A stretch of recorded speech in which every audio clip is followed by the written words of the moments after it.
Ndaguhaye mwiriwe canke se mwaramutse bivanye naho uherereye. Rero wewe udahema kubana natwe mu makuru n'ibiganiro vya minsi yose tudahema gushikiriza kuri iyi chaîne ya YouTube ya Isange TV, aho tubashikiriza amakuru aba agiye afite amatohoza atandukanye kandi yizewe. Rero kuri uyu munsi turabafisiye amakuru agaragaza yuko rero rero nyuma y'igihe kirekire tubabona inkuru nziza igaragaza ko mu Burundi igitoro cyoba cyabonetse mu nyuma y'igihe kirekire igitoro kitabasha kuboneka.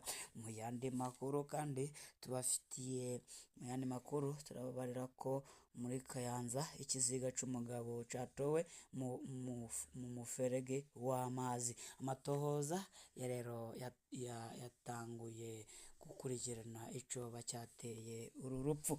Rero aya makuru hamwe n'ayandi rero mu makungu turabara ko muri Burkina Faso rero igisirikare ca Burkina Faso coba rero cyatoye ingingo ikomeye. Rero abenegihugu bakaba bakomeje kwibaza kuri izi ngingo zatowe n'iki gisirikare nyene cya Burkina Faso. Reka rero izi n'impfunyapfunyi z'aya makuru, reka tudatevye tuze tubashize ko amakuru ku buryo bw'idonido.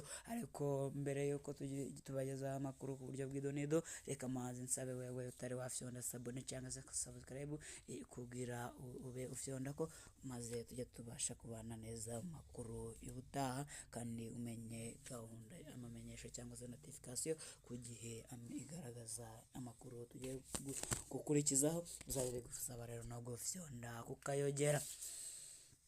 Reka tudatevye dutangure n'aya makuru. Rero harabaye igurishwa ry'amaritiro ibihumbi 620 y'ibitoro hamwe n'imifuko 217 y'ifumbire vyafashwe bidaciye ku mategeko muri komine ya Muyinga intara ya Buhumuza. Ni nyuma rero yuko n'ubundi haramaze igihe kinini kagaragara rero ikibazo cy'igitoro muri iki gihugu cyacu cy'u Burundi nyene, bamwe batangiye kwitorera inyishu babicuruza mu buryo butanyuze ku mategeko. Abafise imodoka baremererwa kuronka amaritiro 20 ku mafaranga 90,000 by'amarundi, mu gihe abunema amamoto habaha ayo maritiro nyene bakayagura ari babiri. Azarias Nduwimana umushikirizamanza yabashikirije ko uzosubira kubidandaza mu buryo butemewe n'amategeko azohanwa bikomeye. Indongozi z'iyo komine nazo Dieudonne Niyonizigiye, umunyamabanga nshingwabikorwa wa komine Muyinga, yahamagariye abo benegihugu gukora ubudandaji bwemewe n'amategeko kugira baterere mu guteza imbere igihugu biciye mu kuriha amakori n'amatagisi ya leta. Ariko rero urumva ko igitoro cyari cyabonetse nuko bariko bayicuruza binyuranye n'amategeko. Rero katubandanye n'amakuru yacu, aho muri Kayanza ikiziga c'umugabo catowe mu muferege w'amazi.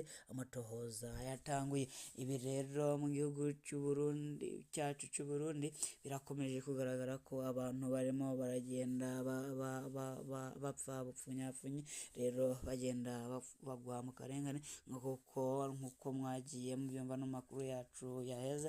Twaragiye dukomeza tugaruka ku bitoro biriko biragenda biboneka mu duce dutandukanye mu ntara zitandukanye z'igihugu cy'u Burundi. Aho rero izi mfu ziriko ziratera akamaramaza n'agahomera bunwa ku banyagihugu.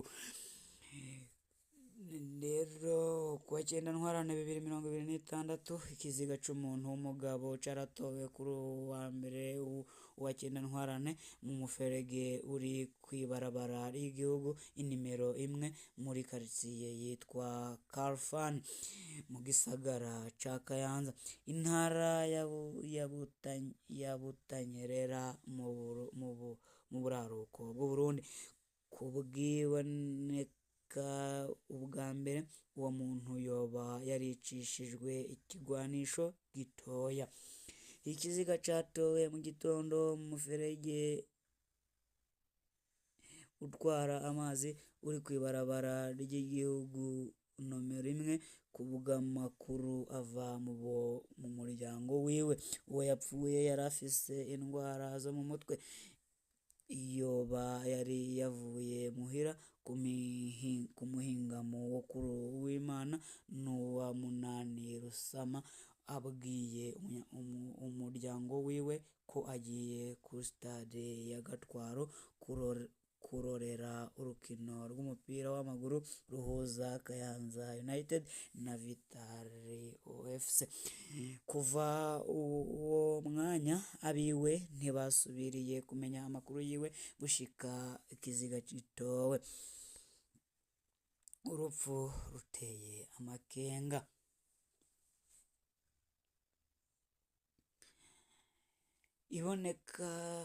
ibiboneka vya mbere vyerekana ko harimwo ubukozi bw'ikibi amaraso menshi yarabonetse ku mutwe w'umuhisi ivyo bikerekana ko yoba yicishijwe ikirwanisho gitoya igipolisi gifatanije n'intwaro muri komine ya Kayanza kivuga ko amatohoza ariko arakorwa mu ntumbero yo kumenya abakoze ubwo bubisha hanatangwe n'umuco wose w'ukuntu ubwo bugizi bwa nabi bwabaye ku ruhande rwawo umuryango w'umuhisi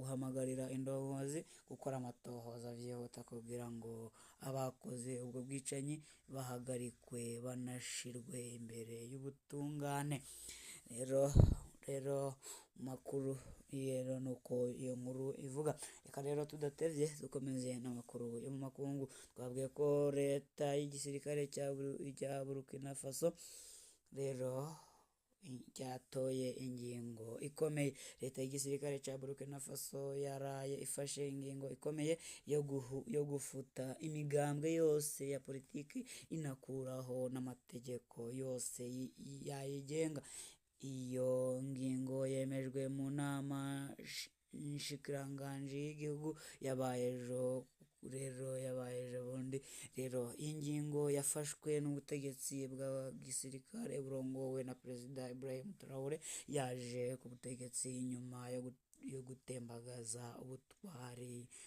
gutembagaza ubwari buriho ku rero kwa 9 Nyakanga 2022 ubutegetsi buvuga ko iyo ngingo igamije gutsimbataza intwaro nshasha no kubaka igihugu gishasha umushikiranganji w'intwaro yo hagati Emile Zeribo yavuze ko intwaro ishingiye ku migambwe myinshi yakoreshejwe nabi ikanagorwa no kurangura neza amabanga yayo yongeye avuga ko ukwiyongera kw'imigambwe vyatumye habaho ugucanishamwo abanyagihugu